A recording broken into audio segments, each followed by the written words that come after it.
আজ করব সজনে ডাঁটার চচ্চড়ি। প্রথমে আমি সজনেগুলো কেটে নিচ্ছি।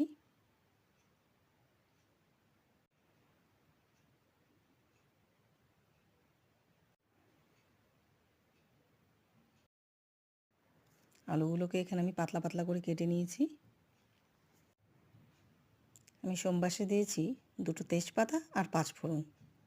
তারপর সজনে ডাঁটাগুলো দিয়ে দিয়েছি। এবার আমি আলু টুকরোগুলো দিয়ে দিলাম। টমেটোটা কেটে নিয়েছি, সাথে সাথে আমি বীজগুলোও ফেলে দিয়েছি। এবার আমি হলুদ গুঁড়ো দিয়ে দিলাম,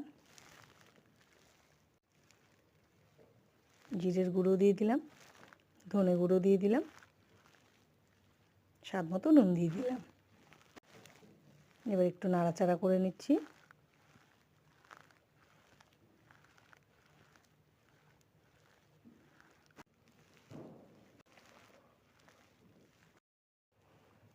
এই সজনে ডাঁটা ভিটামিন B12-এ ভরপুর,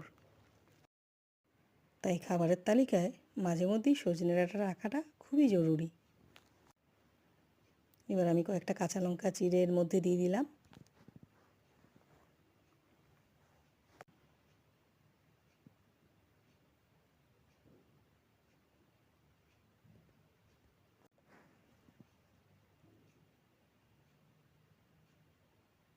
এবার আমি আগে থেকে কেটে রাখা টমেটোর টুকরোগুলো এর মধ্যে দিয়ে দিলাম।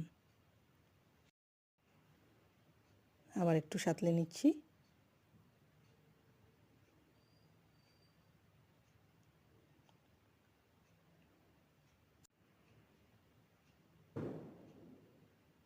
এবার আমি পরিমাণ মতো জল দিয়ে দিলাম।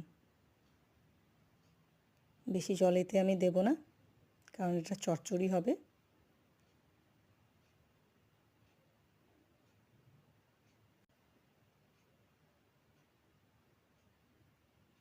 রেডি হয়ে গেছে আমাদের সজনে ডাঁটার চচ্চড়ি।